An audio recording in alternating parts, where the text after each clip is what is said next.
मार्च 2026 में जो गोल्ड और सिल्वर के साथ हुआ है वो कोई नॉर्मल करेक्शन नहीं है। 18 मार्च को फेड की मीटिंग हुई, 19 मार्च को हिस्टोरिक क्रैश आ गया। गोल्ड ऑलमोस्ट 7% की गिरावट और सिल्वर 12.5% की गिरावट के साथ। और सबसे बड़ी बात ये रही कि वॉर चल रहा है, ऑयल के प्राइस बढ़ रहे हैं, फिर भी गोल्ड और सिल्वर दोनों ही गिर रहे हैं। तो सवाल ये है कि गोल्ड आखिरकार टूट क्यों रहा है, सिल्वर क्रैश क्यों हो रहा है, और क्या एक ये बाइंग अपॉर्चुनिटी है या फिर और भी ज़्यादा गिरावट आ सकती है।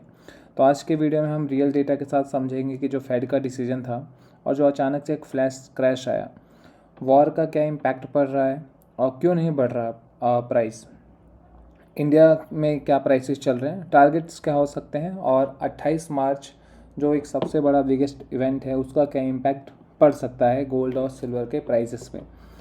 तो सबसे पहले मैं आपको एक चीज़ बता देना चाहता हूँ कि इस वीडियो में सुझाए गए जो भी प्राइस मैं आपको बताऊंगा, सपोर्ट और रेजिस्टेंस, तो उसमें किसी भी तरह की बाय और खरीद की सलाह नहीं है। I am not a SEBI register. Based on the current data market में जो ब्रोकरेज हाउसेस ने रिपोर्ट्स दी हैं, न्यूज़ आए, उस बेस पे मैं ये डिटेल एनालिसिस बना रहा हूँ। So let's start this video. नमस्कार दोस्तों, मेरा नाम है अंकित कुमार और स्वागत करता हूँ आपका हमारे इस चैनल कोड एंड कैंडल्स में। यहाँ हम स्टॉक मार्केट को डेटा के बेस पे समझते हैं। तो आज का वीडियो थोड़ा इम्पैक्टफुल होगा, थोड़ा सीरियस होगा, क्योंकि जो मेटल मार्केट में हो रहा है ना, वो ग्लोबल में एक माइक्रो गेम हो रहा है, आप ये समझ लो।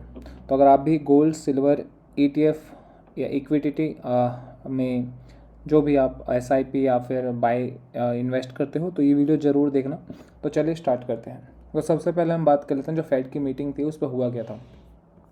तो 18 मार्च को फेड की मीटिंग हुई और फेड ने डिसाइड कर दिया कि भाई कोई भी रेट कट नहीं होने वाला। तो रेट कट को होल्ड किया जाएगा 3.5 से 3.75 तक। लेकिन सबसे बड़ा शॉक था डॉट प्लॉट। फेड ने सिग्नल दे दिया कि 2026 में सिर्फ एक रेट कट होगा। मार्केट एक्सपेक्ट कर रहा था कि यूजली 3 रेट कट हो सकते हैं। तो जब भी फेड जो होता है हॉकिश होता है, डॉलर स्ट्रांग होता है, मतलब अगर आप देखोगे तो डॉलर स्ट्रांग होता जा रहा है, राइट। बॉन्ड यील्ड जो होते हैं वो बढ़ते रहते हैं, तो यूजली सिंपल और क्लियर है कि गोल्ड फिर गिरता है, ठीक है। तो अगर आप देखोगे तो 10 ईयर्स के जो ट्रेजरी बॉन्ड्स थे वो 4.25 तक चले गए हैं, 4.25% तक चला गया। तो जब भी ऐसे कोई यील्ड जो होते हैं ना, बॉन्ड्स जो हाई होते हैं, तो गोल्ड रखना कॉस्टली माना जाता है, तो इसलिए फिर वहाँ से एक सेलिंग शुरू हुई थी। तो ये तो फेड का रिजल्ट था कि फेड ने बोला कि कोई रेट कट नहीं होगा, और यूजली लोग एक्सपेक्ट कर रहे थे कि 2 या 3 रेट कट होंगे, बट एक ही रेट कट होगा, और अभी कोई रेट कट हुआ ही नहीं बिकॉज ऑफ इन्फ्लेशन। तो फिर मार्केट में एक सेलिंग प्रेशर देखने को मिला और गोल्ड और सिल्वर में आपको क्रैश दिखा। तो देखते हैं 18 मार्च को तो फेड ने डिसाइड किया, फिर 19 मार्च को हुआ क्या था। 19 मार्च को हुआ फ्लैश क्रैश। गोल्ड ऑलमोस्ट 7% गिर के 4,490, सिल्वर ऑलमोस्ट 12.5 गिर के, अभी का मैं करंट प्राइस आपको बता रहा हूँ 65.20 पे। और एक्सपेक्टेड जो PPI डेटा माना गया था वो था 0.3%, मगर ये 0.7% इंक्रीज़ हो गया, एक्सपेक्टेड का डबल आया। तो मतलब इन्फ्लेशन जो है कंट्रोल में हो ही नहीं रहा है। तो मार्केट को लगा कि फेड और स्ट्रिक्ट हो जाएगा, और जब फेड और स्ट्रिक्ट होगा तो फिर गोल्ड जाहिर से बात गिरेंगे, और सिल्वर उससे ज़्यादा गिरता है फिर। तो आप देखोगे उस दिन 4900, और उसके बाद फिर सीधा सीधा कितना आ गया मार्केट में प्राइस, ऑलमोस्ट 4400 के आसपास। हम देखते हैं वॉर। तो अगर आप देखोगे तो वॉर जो है सबसे इंपॉर्टेंट लॉजिक आप यहाँ समझो। वॉर हो रहा है, राइट। वॉर होने की वजह से क्या हो रहा है, ऑयल के प्राइस बढ़ रहे हैं। ऑयल के प्राइस बढ़ रहे हैं तो क्या हो रहा है, इन्फ्लेशन बढ़ रहा है। और फेड क्या कर रहा है, फेड ने देखा कि इन्फ्लेशन बढ़ा हुआ है तो फेड ने रेट कट करने से मना कर दिया। और अगर फेड ने रेट कट करने से मना कर दिया तो गोल्ड और सिल्वर का प्राइस जो है क्रैश कर गया। तो ये सिंपल था कि USD बढ़ रहा है, मतलब कि same quantity of silver buy करने के लिए अब आपको ज़्यादा पैसा देना पड़ेगा, क्योंकि सिल्वर US में डॉलर में ट्रेड होता है। तो इस वजह से गोल्ड और सिल्वर डाउन होने लगे। अब हम इंडिया के प्राइस का देख लेते हैं, इंडिया के प्राइस का सिचुएशन क्या है। गोल्ड ऑलमोस्ट 1,48,000 चल, अभी 1,45 1,43 चल रहा है शायद। सिल्वर 2,45, जो कि सिल्वर का 1 kg का भाव है मार्केट में। अगर हम टेक्निकल सपोर्ट की बात करें तो 4500 तो ये यूजली ब्रेक हो चुका है, ठीक है। अब अगर यहाँ से गिरता है तो 4400 एक सपोर्ट है। इससे नीचे अगर गोल्ड जाता है तो 4200 का। तो अगर मैं आपको चार्ट व्यू पे दिखाता हूँ सिल्वर का, अगर आप देखोगे तो जो मैंने सिल्वर का प्रेडिक्शन लगा रखा है, सिल्वर ऑलमोस्ट इसी रेंज में ट्रेड कर रहा है। तो अगर आप देखोगे तो मैंने बोला था कि हमारा 3 सपोर्ट है। यहाँ से अगर हम जाते हैं तो 74 से ब्रेक होता है तो 67 से 65 ब्रेक कर तो 55 एक लास्ट है। तो इस बीच मैंने ऑलमोस्ट 5 या 6 स्विंग ट्रेड ले लिए हैं। तो अगर आप भी स्विंग ट्रेड सीखना चाहते हैं तो इस चैनल को सब्सक्राइब कर लें। मैं आपको लेवल और टारगेट बताता रहूँगा, बट आप अपने फाइनेंशियल एडवाइज़र से पूछ के स्विंग ट्रेडिंग कर सकते हैं।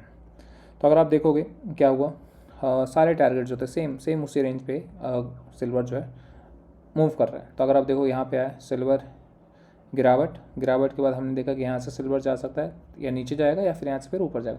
सिल्वर ऊपर गया 92 पे, फिर एक गिरावट 84 को ब्रेक करेगा तो 73, इसको ब्रेक करेगा 67, यहीं पे रुक गया। उसके बाद 67 को अगर सपोर्ट लेगा तो यहाँ से आएगा 70, 74 and then 86। Same pattern follow कर रहा है सिल्वर। तो अभी हमने देखा कि यहाँ से अगर 86 से आएगा तो 74 से आएगा तो हमारा जाएगा 67 और 67 भी उसने ब्रेक कर ही रखा है। अगर ये होल्ड नहीं हुआ कल मार्केट में तो फिर 55 का जो टारगेट है वो खुल जाता है। ठीक है, तो सेम कुछ ऐसा ही चल रहा है।